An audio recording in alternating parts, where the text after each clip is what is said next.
बिस्मिल्लाहिर्रहमानिर्रहीम। अस्सलामुअलैकुम दोस्तों, उम्मीद आप सब खैरवाफियत से होंगे। सुल्तान नूरुद्दीन जंगी पार्ट 45। कासिमुल हुसैन सलाहुद्दीन की तरफ होता हुआ नसरानियों के मोहल्ले में पहुंच गया। आज वो बहुत ज्यादा निडर नजर आ रहा था। उसने एहतियात और मसलहत को बिल्कुल बलाए ताक रख दिया और मरियम के मकान पर पहुंच के दस्तक दी। दूसरे ही लम्हे दरवाजा खुला और मरियम का वालिद बाहर निकला। कासिमुल हुसैन को सामने देखकर मरियम का बाप भौंचक्का रह गया, लेकिन फौरन ही संभला और मुसरत भरे लहजे में बोला, खुश आमदीद कासिमुल हुसैन, दमिश्क से कब आए? मरियम साथ क्यों नहीं आई? मरियम के बाप ने एकदम कई सवाल कर दिए और बाज का जवाब भी खुद ही दिया। कासिमुल हुसैन अजब उलझन में पड़ गया। उसने सोचा कि या तो मरियम वाकई यहां नहीं पहुंची या फिर यह बूढ़ा कमाल अदाकारी कर रहा है। तुम्हें नहीं मालूम कि मरियम कहाँ है? उसने उससे उल्टा सवाल किया। मरियम का बाप बज़ाहिर घबरा रहा था, लेकिन बात बहुत संभल कर रहा था। हाँ, मुझे मालूम है, मैंने मरियम को तुम्हारे साथ रुखसत किया था। इस वक्त वो कहाँ है, इसका जवाब तुम मुझे दोगे। मरियम के बाप के इत्मीनान ने कासिमुल हुसैन को गड़बड़ा दिया। उसका गुस्सा और जोश ठंडा पड़ गया। तुम बिल्कुल नहीं जानते कि इस वक्त मरियम कहाँ है? मुझे कैसे पता हो सकता है कासिमुल हुसैन? मरियम का बाप अब बिल्कुल पुरसकून हो गया था। मेरा ख्याल है कि मरियम को इस वक्त सिकंदरिया में होना चाहिए और तुम्हारे साथ मेरे पास आना चाहिए था। अगर मैं कहूं कि मरियम ना दमिश्क में है और ना मेरे साथ आई है, कासिमुल हुसैन ने जवाब दिया, वो तुम्हारी बेटी है और इस वक्त उसे तुम्हारे पास होना चाहिए और मैं उसे लेने आया हूं। तुम पागल तो नहीं हो गए? मरियम के बाप ने गुस्से से मगर ठहरे लहजे में कहा, मरियम बेशक मेरी बेटी है, लेकिन अब वो तुम्हारी बीवी है और मैं बाप होने की हैसियत से उसके बारे में तुमसे पूछने का हक रखता हूं। बाप हो तो फिर सुनो। कासिमुल हुसैन ने एक झुरझुरी ली। मरियम के बाप ने उसे टोका, कासिम अंदर चल के बात करो, ये मेरी इज्जत का मामला है। और वो कासिम का हाथ पकड़कर उसे बैठक में जबरदस्ती खींचकर ले गया। दोनों बैठ गए तो मरियम के बाप ने कहा, गुस्सा ना करो कासिम, कोई बात है तो मुझे बताओ, मैं आखिर मरियम का बाप हूं। बात यह है कि मरियम को दमिश्क से अगवा किया गया है या फिर वो खुद भाग गई है। मरियम का बाप ये सुनकर खड़ा हो गया। क्या कह रहे हो? मरियम भाग नहीं सकती और ना उसे कोई अगवा कर सकता है। मगर ऐसा हुआ है। कासिमुल हुसैन भी खड़ा हो गया। मैं उसे तलाश करता यहां पहुंचा हूं। वो मेरी बीवी है, मैं उसे ढूंढ निकालूंगा। कासिमुल हुसैन पागलों की तरह बोलने लगा। मरियम का बाप सर पकड़ के बैठ गया, जैसे उसे उस खबर से सख्त सदमा पहुंचा हो। फिर उसने पज़मुर्दा आवाज में कहा, कासिम होश में आओ। अगर मरियम कहीं रूपोश हुई है या उस पर कोई हादसा गुजरा है तो हम दोनों को मिलकर उसे तलाश करना चाहिए। कहां तलाश करूं मैं? कासिमुल हुसैन पर जनूनी कैफियत तारी थी। दमिश्क की गली गली मोहल्ला मोहल्ला छान मारा। मुझे यकीन था कि वो तुम्हारे पास आ गई है और अब तुम साफ इनकार कर रहे हो। मैं तुम्हें माफ नहीं करूंगा। कासिम, मरियम के बाप ने बड़े आजिजाना और मुशफिकाना अंदाज में कहा, अकल की बात करो, सोचो तो तुम क्या कह रहे हो। अगर वो मेरे पास आई होती तो मैं उसे छुपाता क्यों? मैंने खुद तुमसे उसकी शादी की है।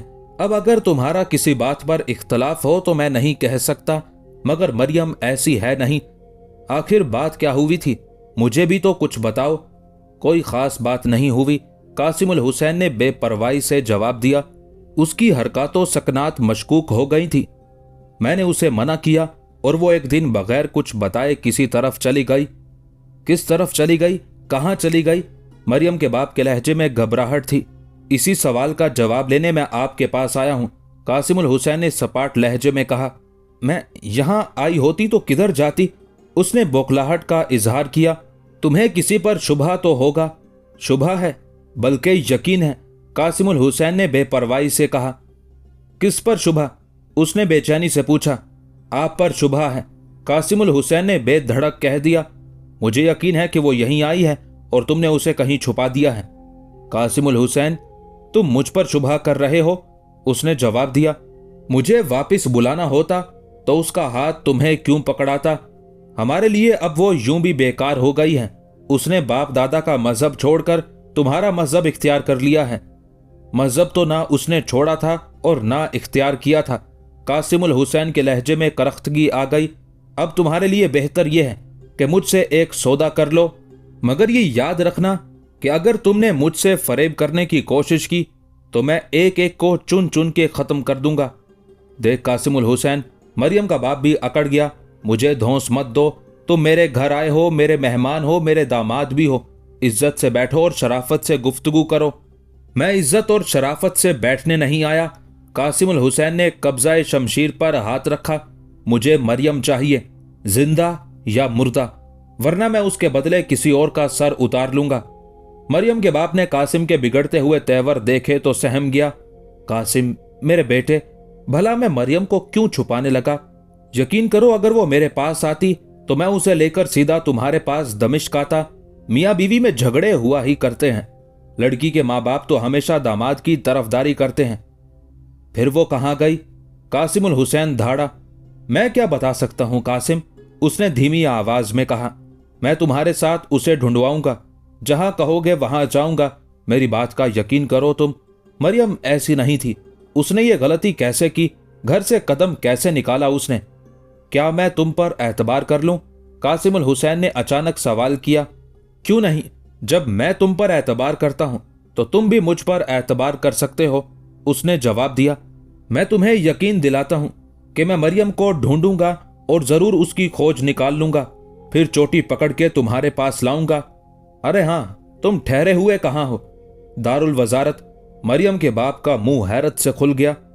क्या तुम वजीर आजम? हाँ हाँ, अमीरजादा सलाहुद्दीन वजीर आजम मिस्र मेरे आका हैं।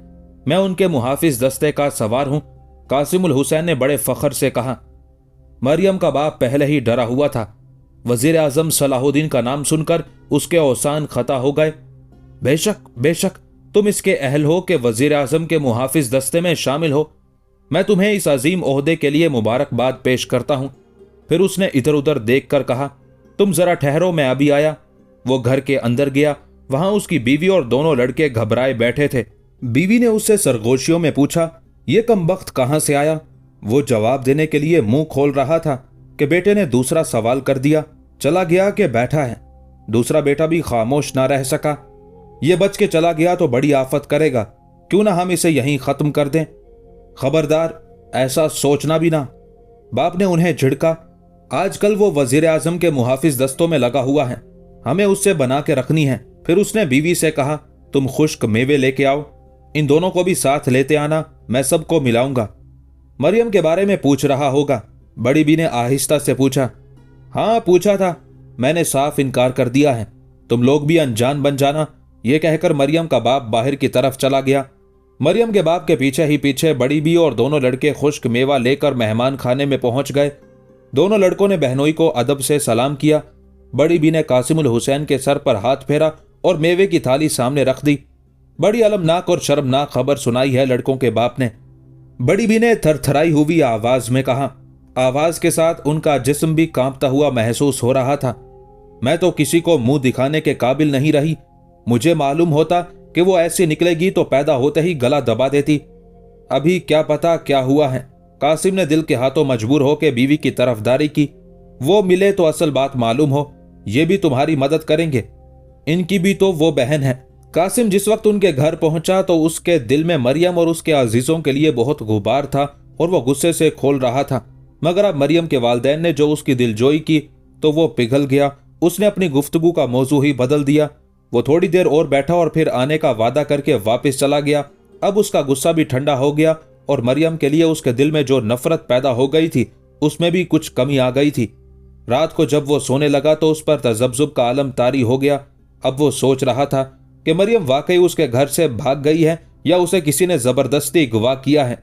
इसके साथ ही उसे अपने ससुराल वालों से खामखा हमदर्दी पैदा हो गई। सुबह होते ही उसने फिर ससुराल का रुख किया। अभी बहुत सवेरा था और फिर हर तरफ धुंध छाई हुई थी। कासिमुल हुसैन मरियम की गली में दाखिल हुआ तो उसे गली की दूसरी मोड़ मुड़ते ही एक शख्स दिखाई दिया। कासिमुल हुसैन ठिठक कर खड़ा हो गया और जहन पर जोर डालने लगा। मोड़ मुड़ने वाला उसे शनासा महसूस हुआ। वो सोचने लगा कि उसने उस शख्स को कहां देखा है।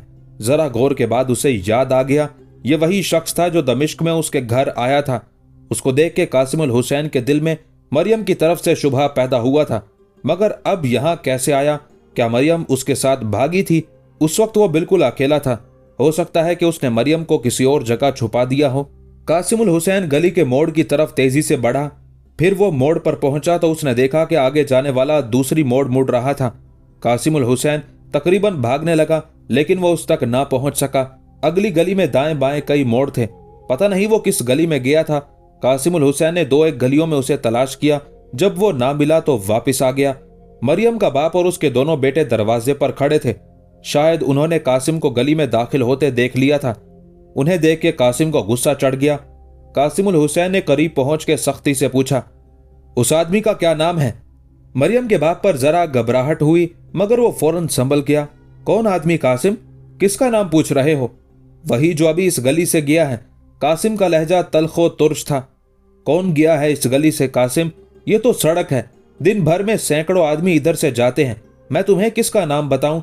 मरियम के बाप ने बेबसी जाहिर की। कासिमुल हुसैन सोच में पड़ गया। ठीक ही तो है, ये तो रास्ता है। दिन भर नामालूम कितने आदमी गुजरते होंगे। हो सकता है उसके देखने में गलती हुई हो। आखिर कासिमुल हुसैन ने अपनी गलती तस्लीम कर ली। मुमकिन है मुझसे गलती हुई हो। उसकी सूरत उस आदमी से मिलती जुलती थी। किसकी सूरत किससे मिलती थी? मरियम का बाप बज़ाहिर उलझते हुए बोला। क्या पहेलियां बुझा रहे हो कासिमुल हुसैन? फिर उसने कासिम का हाथ इस तरह पकड़ा जैसे मकतब का मुल्ला पकड़ता है, और उसे लिए हुए अंदर चला गया। मरियम का भाई दौड़ के शरबत का गिलास ले आया। बाप ने उसे तसल्ली दी। मरियम के गम ने तुम पर बहुत असर किया है। कसम तो नहीं खा सकता, लेकिन यह जरूर कहूंगा कि मरियम को तुमसे बहुत मोहब्बत थी। अब पता नहीं उसे क्या हुआ। कासिमुल हुसैन की तबीयत में बड़ा तलव्वुन था। घड़ी में कुछ, घड़ी में कुछ। मरियम के बाप की बात उसके दिल में उतरती चली गई। उसने सोचा कि मरियम ने खुद बेवफाई की हो, लेकिन जब तक वो उसके साथ रही उसने कभी कासिम को जवाब नहीं दिया।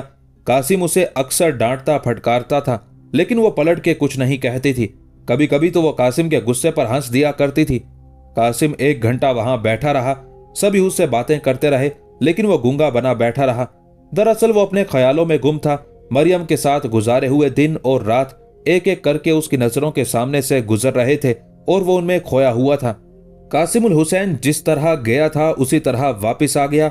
दूसरे दिन वो दारुल वजारत पहुंच गया। यहाँ का नक्शा ही बदल गया था। 15 दिन पहले जब वो आया था तो दारुल वजारत के बड़े हाल में सैकड़ों आदमी सलाहुद्दीन के इंतजार में थे, लेकिन अब बिल्कुल सन्नाटा पड़ा था। काजी उल कुज़ा और चंद दरबारी अमीरों के अलावा थोड़े से फरियादी थे। कासिमुल हुसैन एक कोने में बैठ गया। जब सलाहुद्दीन सबसे फारिग हुआ तो कासिमुल हुसैन सामने गया और तस्लीम पेश की। कासिमुल हुसैन, तुम कहाँ चले गए थे? सलाहुद्दीन ने सवाल किया। आका, मैं अपनी तकदीर को मना रहा था। कासिमुल हुसैन ने अपने ख्याल में बड़ा फलसफियाना जवाब दिया। ठीक है, कोशिश करते रहो, एक ना एक दिन तकदीर तुम्हारे साथ हो जाएगी। सलाहुद्दीन ने भी उसे एक काम की बात कह दी। आका, मैं दमिश्क वापस जाना चाहता हूँ। कासिमुल हुसैन के मुंह से एकदम निकल गया। जा सकते हो, मगर आए क्यों थे? सलाहुद्दीन ने उसे तेज नजरों से देखा। कासिमुल हुसैन ने सलाहुद्दीन की सख्त नजर देखी तो डर गया।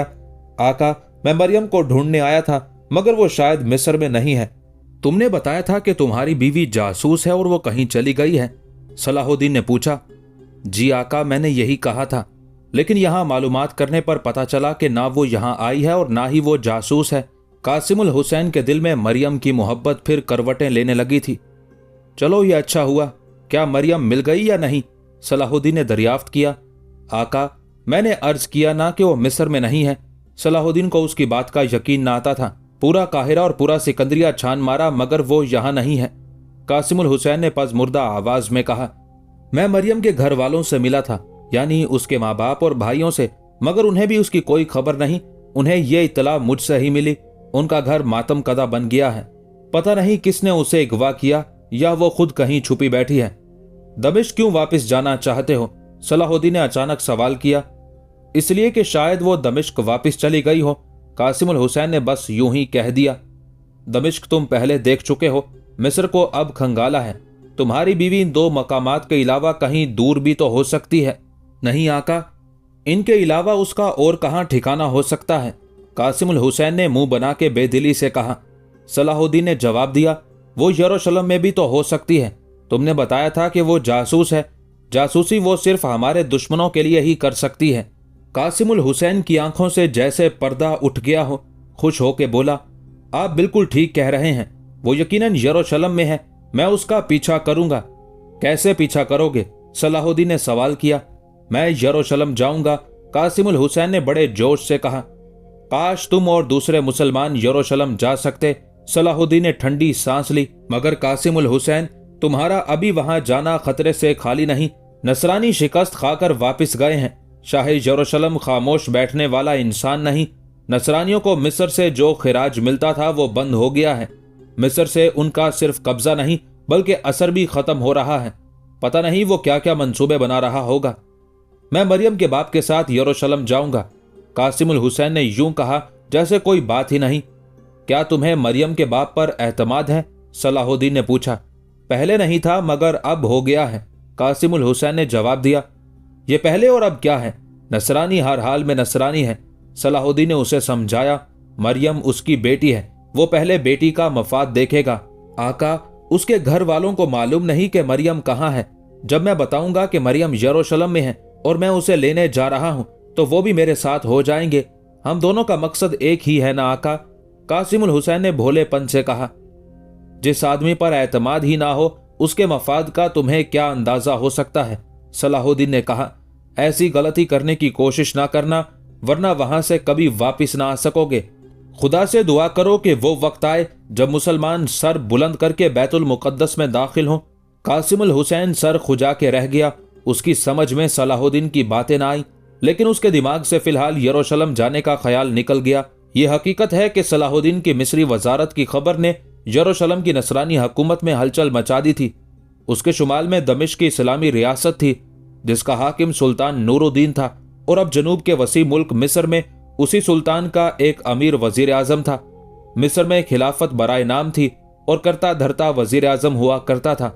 इस तरह यरूशलेम दोनों तरफ से मुसलमानों के घेरे में आ गया था। उसका खौफ बजा था।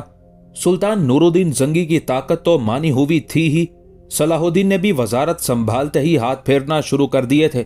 मिस्र में शियों की फातमी हुकूमत थी मगर उसका वजीर आजम सलाहुद्दीन था जो शाम की सुन्नी सल्तनत के सुल्तान नूरुद्दीन का अमीर था। सलाहुद्दीन का रुझान शाफी मजहब की तरफ था। उसे मिस्र के उमरा की ताकत का अंदाजा हो गया था, इसलिए उसने आहिस्ता आहिस्ता शाफियों के मकातिब और मदारिस कायम करना शुरू कर दिए। उसने सबसे पहले मिस्र के दारुल मऊना, जो कोतवाले मिस्र के रहने का महल और कैद खाना था, उसे मुनहदिम करके वहां मालकिया का मदरसा तामीर करा दिया। सलाहुद्दीन ने तमाम शिया काजियों को माजूल करके शाफी काजी मुकर्रर किए और अपने हुक्म के तहत मिस्र के तमाम सूबों में अपना एक एक नायब मुकर्रर किया। जाहिर है कि इससे मिस्रियों में बेचैनी पैदा हुई। सलाहुद्दीन को उस बेचैनी का एहसास था। वो उन माजूलियों और तब्दीलियों के दरमियान ये भी करता गया कि किसी छोटे मिस्री अफसर को किसी बड़े ओहदे पर तरक्की देकर उसकी हमदर्दियां हासिल कर ली। अगर 10 उसके खिलाफ होते तो तरक्की पाने वाले 2 उसके गीत भी गाते थे। फिर भी पुराने मिस्री हुक्काम की एक बड़ी तादाद सलाहुद्दीन के खिलाफ थी। वो ये तब्दीलियां देखते लेकिन कुछ ना कर सकते थे। वहां उनके दिलों में नफरत का लावा खोल रहा था और वह वक्त के मुंतजिर थे। मिस्र में एक साजिश जेरे जमीन कार्रवाइयों में मसरूफ थी तो दूसरी तरफ मिस्र के उस इंकलाब से सबसे ज्यादा नुकसान पहुंचने वाली सल्तनत यरूशलेम में मिस्र के खिलाफ खुल्लम खुल्ला तैयारियां हो रही थी। ये उनकी मौत और जिंदगी का मामला था, इसलिए वो अपने हम मजहबों यानी यूरोप के नसरानियों को आवाज दे रहे थे। इससे पहले मुसलमान और नसरानियों में 2 सलीबी जंगें हो चुकी थी। नसरानी शहंशाह कुस्तुनतुनिया तो अपने पूरे लश्कर के साथ मुसलमानों के मुकाबले पर पहुंच गया था, लेकिन वो दमिश्क के मौजूदा सुल्तान नूरुद्दीन के वालिद मोहतरम अमीर इमादुद्दीन जंगी का जमाना था। इमादुद्दीन ने शहंशाह कुस्तुनतुनिया के खिलाफ एक ऐसी चाल चली थी कि उसे मैदान जंग में असलहा तक छोड़ के भागना पड़ा था। अब यरूशलेम ने फिर यूरोप को अपनी मदद पर पुकारा था। शाह मालरिक के कासिद शाह के खतूत लेकर कई यूरोपीय ममालिक में पहुंच चुके थे। उन खतूत में शाह यरूशलेम मालरिक ने नसरानी बादशाहों को खबरदार किया था कि अगर मिस्र की उभरती हुई ताकत को इस वक्त ना कुचला गया तो इस फितने की लपेट में यरूशलेम भी आ जाएगा। यरूशलेम में चूंकि हजरत ईसा अलैहिस्सलाम की विलादत हुई थी, इसलिए ईसाइयों के लिए यह सबसे ज्यादा मुकद्दस मकाम था।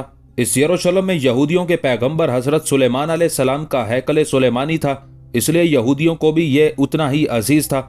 दूसरी तरफ चूंकि मुसलमान तमाम नबियों को बरहक तस्लीम करते हैं और मुसलमानों का किबला अव्वल होने के अलावा जब हजूर सल्लल्लाहु अलैहि वसल्लम मिराज पर तशरीफ ले गए तो उनकी पहली मंजिल यानी मस्जिद अक्सा इसी यरूशलेम में है। इसलिए मुसलमानों के लिए यह सरजमीन मक्का और मदीना के बाद सबसे ज्यादा अजीज और मुतबर्रक है। शाह यरूशलेम के खतूत पर किसी और ने तो तवज्जो ना दी, लेकिन हस्पानिया और इटली ने इस मजहबी जंग के लिए अपने फौजी दस्ते रवाना कर दिए। शाह यरूशलेम को उससे बड़ी तकवीयत मिली और उसने उस कुमक के जोर पर दोबारा मिस्र पर हमला करने का फैसला किया। सलाहुद्दीन के जासूस यरूशलेम में मुतहर्रिक थे। उन्होंने इटली और हस्पानिया के फौजी दस्तों की यरूशलेम में आने की इत्तला सलाहुद्दीन को भी दी और दमिश्क में सुल्तान नूरुद्दीन जंगी को भी मुत्तला कर दिया। सलाहुद्दीन और नूरुद्दीन दोनों ही होशियार हो गए, लेकिन यरूशलेम से अब तक ये खबर ना मिली थी कि शाह मालिक शुमाल या जनूब किस तरफ का रुख करेगा। उन्हीं दिनों एक रात सलाहुद्दीन कुछ परेशान था। उसकी छठी हिस्स किसी आने वाले खतरे की खबर दे रही थी। कुछ उमराए नूरिया उसके पास बैठे थे और मालिक शाह यरूशलेम का जिक्र छिड़ा हुआ था कि इसी दौरान गुलाम अंदर आया और हाथ बांधकर खड़ा हो गया। कुछ कहना चाहते हो तुम? सलाहुद्दीन ने उससे नरमी से पूछा। आका मोहतरम, एक खातून आपसे मिलना चाहती है, गुलाम ने अर्ज किया। खातून? सलाहुद्दीन ने जहन पर जोर दिया। कौन है वो? हमने किसी को मुलाकात का वक्त नहीं दिया। गुलाम ने अदब से कहा। वो किसी दूसरे शहर से आई हैं और कोई फौजी राज बयान करना चाहती हैं। फौजी राज पर सबके कान खड़े हो गए। सलाहुद्दीन ने उसे आने की इजाजत दी। गुलाम वापस गया और चंद लम्हों बाद उसे अपने साथ लेकर आ गया। वो 20-22 साल की खूबसूरत लड़की थी। चेहरे पर परेशानी थी और घबरा घबरा कर इधर उधर देख रही थी। तुम कौन हो लड़की और क्या कहना चाहती हो? सलाहुद्दीन ने उससे बराह रास्त सवाल किया। आली मकाम वजीर आजम, लड़की ने बड़े अदब से कहा, अगर आप मुझे मेरी जिंदगी की जमानत दीजिए तो मैं वो राज बयान करूं जिसके लिए मैं हथेली पर जान रखकर यहां तक पहुंची हूं। हम वादा करते हैं तुम्हें कोई नुकसान नहीं पहुंचने देंगे। सलाहुद्दीन ने जमानत दे दी। वजीर आजम, मैं जानती हूं कि आपके पास बैठे हुए लोग यकीनन उमरा और वफादार होंगे। लड़की ने रुककर उमरा पर नजर डाली। फिर भी मैं दरख्वास्त करती हूं कि मुझे तन्हाई में गुफ्तगू का मौका दिया जाए। सलाहुद्दीन ने एक लम्हा सोचा, फिर गुलाम से कहा, लड़की को बराबर के कमरे में ले चलो, हम आते हैं। गुलाम ने तामील की और लड़की को कमरे में ले गया। उसके पीछे ही सलाहुद्दीन आ गया। लड़की ने एक और दरखास्त की, मोहतरम वजीर आजम, इस शख्स से कह दीजिए कि यह हमारी गुफ्तगू सुनने की कोशिश ना करे और ना मेरे यहां आने के बारे में किसी को बताए। सलाहुद्दीन ने गुलाम की तरफ देखा। तुम जाओ और किसी से कुछ ना कहना। गुलाम चला गया। जल्द कहो, क्या बात है? तुमने इसके लिए इतना एहतमाम क्यों किया है? सलाहुद्दीन ने बेदिली से पूछा। मोहतरम वजीर आजम, लड़की ने कहा, मैं आपसे जो बात कह रही हूं उसका ख्वा आप यकीन करें या ना करें, लेकिन मैं अपनी जान पर खेल के यहां आई हूं। अब मेरी जान की हिफाजत करना आपका फर्ज है। इत्मीनान रखो लड़की, तुम्हें यहां कोई नुकसान नहीं पहुंचा सकता। सलाहुद्दीन ने उसे इत्मीनान दिलाया। तुम हमारी पनाह में हो और जब तक चाहो रह सकती हो। सुनिए वजीर आजम, मैं आपको यह बताने आई हूं कि आप और सल्तनत मिस्र के खिलाफ एक जबरदस्त साजिश हो रही है। लड़की ने मुस्तकिल मिजाजी से कहा। सलाहुद्दीन ने कोई असर कबूल ना किया। लड़की, तुम जानती हो कि मिस्र हमारा मुल्क नहीं, मुझे खलीफा ने वजीर आजम बनाया है, इसलिए मेरी हिफाजत होना जरूरी है। दिन रात साजिशें होती रही हैं, तुम किस साजिश की तरफ इशारा कर रही हो? गुस्ताखी माफ वजीर आजम, आप कुछ नहीं जानते। लड़की ने कदरे सख्त लहजे में कहा। क्या आपको मालूम है कि इस वक्त यरूशलेम का सफीर आपके दारोगाए महल्लात के पास बैठा साजिश को आखिरी शक्ल दे रहा है? सलाहुद्दीन ने चौंक के लड़की को देखा। तुम्हारा मतलब है कि मोतमिन खिलाफत? जी हां वजीर आजम, लड़की ने उससे इत्तेफाक किया। नज्जा यानी मोतमिन खिलाफत ने यरूशलेम के सफीर को अपने दिहाती महल पर बुलाया है और इस वक्त नसरानी सफीर और फातमी खलीफा के दरमियान शराइत तय हो रहे हैं। सलाहुद्दीन हैरान रह गया। तुम्हारा मतलब है कि फातमी खलीफा इस साजिश में बजाते खुद शरीक है? यरूशलेम के सफीर की नजर में वो खलीफा आजिद है, लेकिन मेरा ख्याल है कि शायद नज्जा ने अपना मकसद पूरा करने के लिए एक फर्जी खलीफा को सफीर के सामने पेश किया है। लड़की ने इंकशाफ किया कि खलीफा आजिद की तरफ से शाह यरूशलेम को मिस्र पर हमले की दावत दी गई है और खलीफा ने वादा किया कि अगर शाह यरूशलेम के लश्कर ने सलाहुद्दीन की फौजों को मिस्र से निकाल बाहर किया तो इस सिलसिले में शाह को शुमाली मिस्र का निस्फ इलाका दिया जाएगा और खिराज में दुगना इजाफा भी किया जाएगा। सलाहुद्दीन बड़ी हैरानी से लड़की को देख रहा था। लड़की, तुम्हारी बातों पर एतबार ना करने की कोई वजह समझ में नहीं आती। तुम जिस एतमाद से गुफ्तगू कर रही हो ये तुम्हारी सच्चाई की दलील है, लेकिन ये बताओ कि तुम कौन हो और तुमने ये बातें मुझे क्यों बताई? मोहतरम वजीर आजम, लड़की ने कहा, ये बातें फिर किसी दिन के लिए उठा रखें।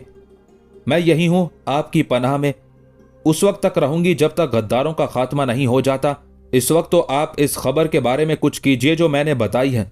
तुम मेरे साथ आओ, मैं तुम्हारे रहने और हिफाजत का इंतजाम करता हूं।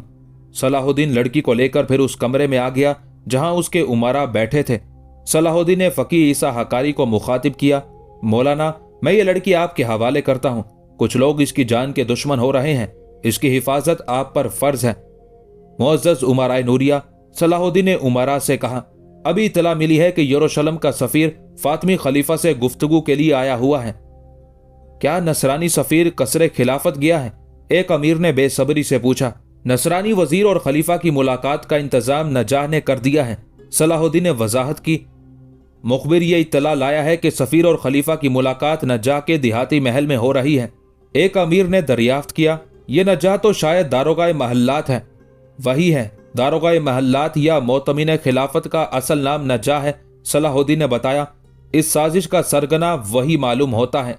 वजीर आजम इस सिलसिले में क्या कदम उठाना चाहते हैं? दूसरे अमीर ने दरियाफ्त किया। मैं अजीजुद्दीन जरवीक को भेज के सबको गिरफ्तार कराए लेता हूं, सलाहुद्दीन ने फैसला कुन लहजे में कहा।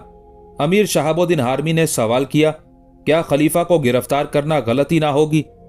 और क्या मिस्री अपने खलीफा को छुड़ाने ना दौड़ पड़ेंगे? यह आवाज सैफुद्दीन मस्तूब की थी। काहिरा में बगावत फूट पड़ेगी, कुतुबुद्दीन ने खबरदार किया। सलाहुद्दीन ने एक झटके के साथ तलवार खींच ली और गुस्से से बोला, सलाहुद्दीन किसी बगावत से नहीं डरता। खुदा की कसम, अगर खलीफा की बेइज्जती का ख्याल ना होता तो मैं खुद जाता और उसे गिरफ्तार करके लाता। मुझे अपने साथी अमीरों का भी ख्याल है और मैं उनके ख्यालात को बड़ी अहमियत देता हूं। तमाम अमीर सन्नाटे में खड़े थे। सलाहुद्दीन ने हुक्म दिया, अजीजुद्दीन जरवीक को बुलाया जाए। फिर सलाहुद्दीन ने उमरा की तरफ देखा, मैं अजीजुद्दीन जरवीक को देखभाल के लिए भेजूंगा। उन्हें ताकीद कर दी जाएगी कि वो किसी किस्म की मुदाखलत ना करें, बल्कि अगर खलीफा वहां मौजूद हैं तो उन्हें पूरे एहतराम के साथ कसरे खिलाफत पहुंचाया जाए और कसरे खिलाफत के गिर्द सख्त पहरा लगा दिया जाए। वजीर आजम का ख्याल बहुत मुनासिब है, एक अमीर ने सलाहुद्दीन की तायद की। अजीजुद्दीन जरवीक के आने की इत्तला आई तो सलाहुद्दीन ने उसे वहीं बुलवा लिया। सलाहुद्दीन ने जरवीक को हुक्म दिया, मोतमिन खिलाफत नजाह के मजाफाती महल पर एक मजलिस मुनक्किद है। ख्याल यह है कि वहां फातिमी खलीफा भी मौजूद हैं। खबरदार, खलीफा को कोई तकलीफ ना होने पाए।